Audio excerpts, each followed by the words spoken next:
Bismillahirrahmanirrahim. Assalamualaikum warahmatullahi wabarakatuh. Teman-teman, pada video kali ini saya akan mempresentasikan salah satu tema dari mata kuliah analisa laporan keuangan, yaitu mengenai analisis aktivitas pendanaan. Saya Nur Saada dengan NIM 28922700007 dari Prodi Manajemen Fakultas Ekonomi dan Bisnis Universitas Pancasakti Bekasi. Kita awali dengan apa sih kewajiban atau liabilities itu. Kewajiban merupakan klaim pihak luar ya atas aset dan sumber daya perusahaan kini dan masa depan. Kewajiban dapat berupa pendanaan atau operasi dan biasanya didahulukan daripada pemegang ekuitas. Kemudian ada dua jenis kewajiban, yaitu yang pertama kewajiban pendanaan, yaitu financing liabilities, merupakan seluruh bentuk pendanaan kredit seperti wesel, bayar jangka panjang dan obligasi, pinjaman jangka pendek, dan sewa. Kemudian ada juga kewajiban operasi atau operating liabilities. Ini merupakan kewajiban yang timbul dari operasi seperti kreditor, perdagangan, kreditor yang ditangguhkan, dan kewajiban pensiun. Nah, apa sih ekuitas itu? Ekuitas atau equity merupakan klaim pemilik atas aset bersih perusahaan.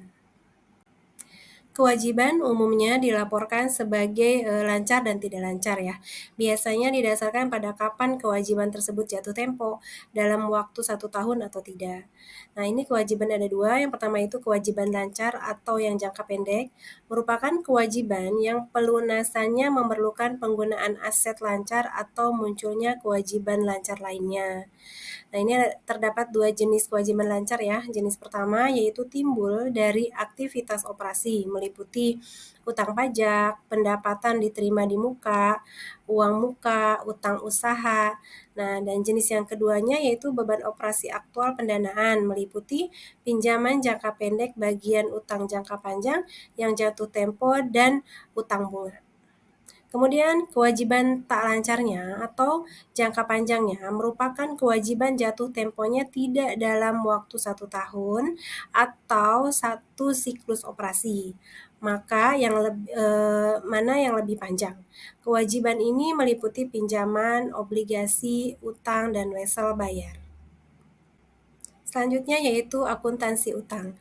Akuntansi utang adalah sistem informasi yang mengukur, mengakui, dan melaporkan kewajiban sekarang yang timbul dari peristiwa atau kejadian masa lampau dengan melibatkan sumber daya perusahaan, kas, barang, atau jasa dalam penyelesaiannya, untuk dilaporkan kepada pihak-pihak yang berkepentingan. Mekanisme akuntansi utangnya seperti apa? Yang pertama yaitu nilai nominal, merujuk pada jumlah yang dijanjikan perusahaan untuk pemberi pinjaman. Kemudian suku bunga efektifnya yaitu tingkat bunga yang diberikan pasar saat obligasi diterbitkan. Dan mekanisme yang ketiga itu nilai wajar, nilai sekarang dari obligasi yang didiskontokan pada suku bunga saat ini dibandingkan dengan saat penerbitan. Nah, seperti apa perlakuan akuntansinya? Yang pertama yaitu utang jangka panjang selalu dilaporkan pada laporan posisi keuangan sebesar nilai sekarang, bukan sebesar nilai nominal. Kemudian laporan laba rugi akan mencerminkan beban bunga dan tidak melakukan pembayaran kupon. Yang ketiga yaitu pembayaran kupon merupakan arus kas keluar yang mengurangi arus kas dari aktivitas operasi. Yang keempat yaitu amortisasi diskonto obligasi akan ditambahkan pada nilai tercatat obligasi sehingga nilai tercatat obligasi saat ini mencerminkan nilai sekarang yang terbaru. Nah, kemudian bagaimana pengungkapan terkait utangnya? Utang jangka panjang dan pendek dilaporkan pada catatan atas laporan keuangan. Selanjutnya yaitu analisis sewa. Sewa atau lease merupakan perjanjian kontraktual antara pemilik lessor dan penyewa atau leasee. Ini perjanjian tersebut memberi hak kepada lease untuk menggunakan aset yang dimiliki lessor selama masa sewa. Sebagai balasannya, lease membayar sewa yang disebut pembayaran sewa minimum atau lease payment. Kemudian Ini ada dua jenis ya. Yang pertama yaitu sewa pendanaan, yang mana lessor mencatat sewa sebagai penjualan dan transaksi pendanaan. Kemudian jika diklasifikasikan sebagai sewa guna usaha ini, baik aset yang disewakan maupun kewajiban sewa diakui dalam neraca, sewa lainnya dicatat sebagai sewa operasi. Akuntansi pelaporan sewa, klasifikasi dan pelaporan sewa, klasifikasi list, dan mencatat sewa sebagai capital list jika pada saat terjadinya memenuhi salah satu dari keempat kriteria berikut.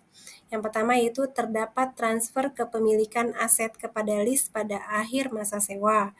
Kemudian terdapat opsi untuk membeli aset pada harga murah. Yang ketiga yaitu masa sewa 75% atau lebih dari estimasi umur ekonomi aset. Kemudian nilai sekarang pembayaran sewa minimum lainnya sebesar 90% atau lebih dari nilai wajar aset dikurangi dengan kredit pajak investasi yang dikurangi oleh lessor. Kemudian, sewa dapat diklasifikasikan sebagai operating lease jika tidak ada satupun kriteria tersebut terpenuhi. Akuntansi sewa itu sebuah ilustrasi. Bagian membandingkan dampak akuntansi sewa sebagai kapitalis, secara khusus kita dapat melihat dampaknya pada laporan laba rugi maupun neraca list. Nah, pengungkapan sewanya seperti apa? Yaitu aturan akuntansi masyarakat perusahaan dengan kapitalis untuk melaporkan aset sewa maupun kewajiban sewa dalam neraca. Terlebih lagi, perusahaan harus mengungkapkan komitmen sewa di masa depan untuk capitalist dan operator list di tingkat pembatalan. Dalam analisis sewa pun, bagian ini melihat dampak operating list dan capital list terhadap laporan keuangan. Bagian ini merupakan bagian yang spesifik tentang bagaimana menyesuaikan laporan keuangan untuk operator list dan dicatat sebagai capital list. Dampak operating list itu apa saja? Operating list menyajikan kewajiban lebih rendah dari seharusnya dengan tidak menyajikan pendanaan sewa dalam neraca. Yang kedua yaitu operating list menyajikan aset lebih rendah dari seharusnya. Ketiga, dampaknya yaitu operating list menunda pengakuan berbandingkan dengan capital list. Operating list menyajikan kewajiban lancar lebih rendah dari seharusnya dengan tidak menyajikan porsi pembayaran pokok yang jatuh tempo dalam waktu 1 tahun dalam neraca. Dampak yang terakhir yaitu operator list memasukkan bunga dalam beban sewa. Konversi operating list menjadi capital list. Langkah-langkah konversi operating list menjadi capital list adalah sebagai berikut. Yang pertama, menilai apakah klasifikasi operating list dapat diterima. Yang kedua, untuk mengkonversi operating list, kita memerlukan estimasi nilai sekarang kewajiban operating list. Yang ketiga yaitu menghitung nilai aset sewa dan yang keempat yaitu mengestimasi dampak klasifikasi sewa pada laba yang dilaporkan. Selanjutnya yaitu kontingensi dan komitmen kontingensi. Kontingensi merupakan keuntungan dan kerugian potensial yang penyelesaiannya bergantung pada satu atau lebih peristiwa di masa depan. Yang pertama itu kerugian kontingensi. Kewajiban kontingensi bersyarat merupakan klaim potensial atas sumber daya perusahaan.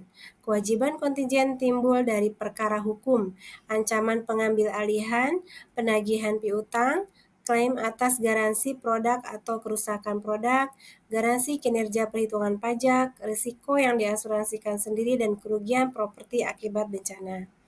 Kemudian analisis kewajiban kontingensinya. Pengungkapan kontingensi umumnya meliputi deskripsi kewajiban kontingen dan tingkat risiko. Kemudian jumlah kontingensi potensial dan bagaimana partisipasi pihak lain diperlakukan dalam penentuan risiko. Kemudian pembebanan estimasi kerugian kontingen jika ada. Nah, selanjutnya yaitu komitmen. Apa sih komitmen? Komitmen merupakan klaim potensial atas sumber daya perusahaan berdasarkan kinerja di masa depan sesuai kontrak komitmen tidak diakui dalam laporan keuangan. Karena peristiwa seperti ini dipandang kontak atau penerbit pesanan pembelian bukan merupakan transaksi yang lengkap. Semua komitmen memerlukan pengungkapan faktor-faktor penting atas kewajiban komitmen termasuk jumlah, kondisi, dan waktu. Selanjutnya yaitu mengenai pendanaan di luar neraca. Pendanaan di luar neraca adalah tidak tercatatnya kewajiban pendanaan tertentu. Transaksi yang memenuhi pengertian ini seperti operating list tidak dapat dibedakan dengan capital list. Contoh pendanaan di luar neraca.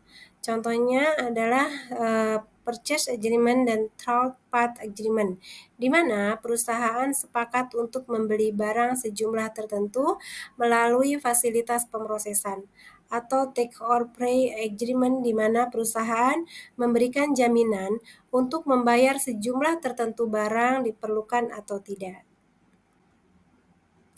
Selanjutnya yaitu entitas bertujuan khusus.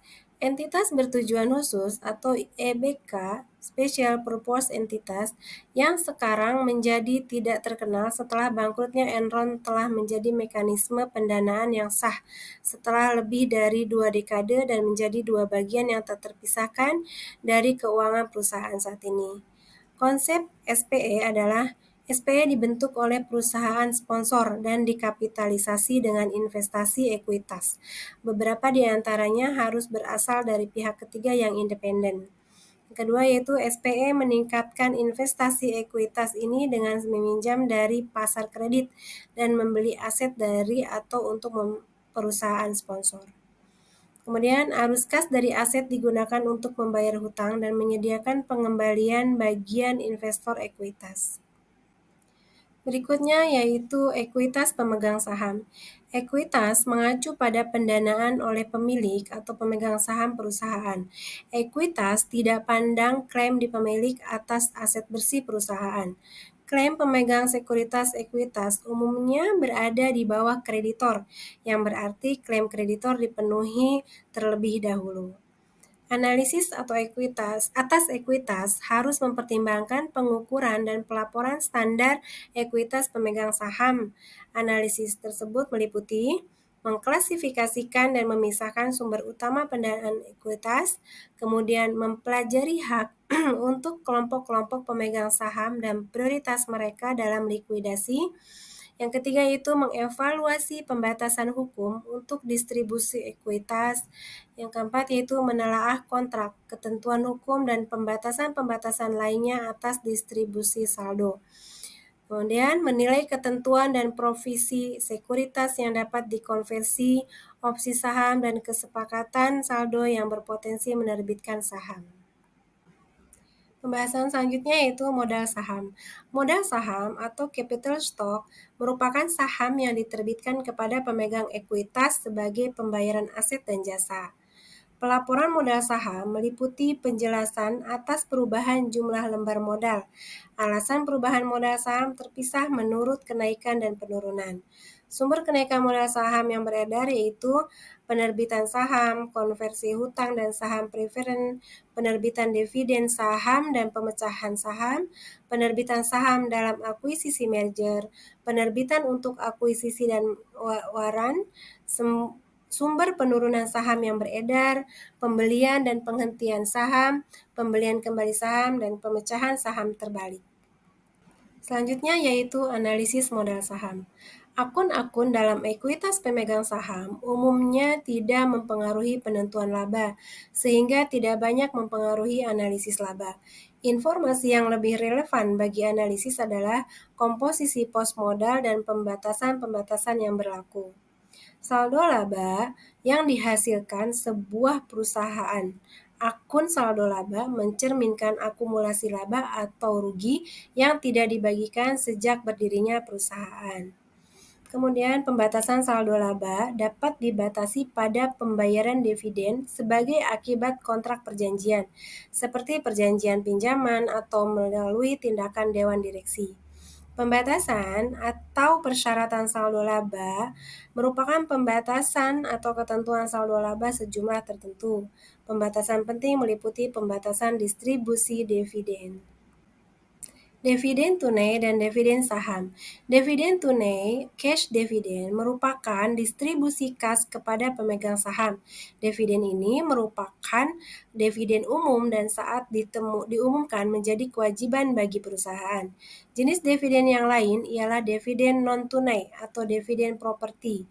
Dividen ini terutang dalam bentuk barang atau bentuk saham perusahaan lain. Kemudian dividen saham. Dividen saham adalah distribusi saham perusahaan itu sendiri kepada pemegang saham secara proporsional. Dividen ini menggambarkan kapitalisasi saham secara permanen. Pemegang saham menerima saldo laba ke akun modal. Dan ini merupakan referensi yang berkaitan dengan analisa laporan keuangan ya. Silakan barangkali teman-teman membutuhkannya. Demikian presentasi dari saya, kurang lebihnya mohon maaf, semoga bermanfaat. Wabillahi taufiq wa hidayah, wassalamualaikum warahmatullahi wabarakatuh.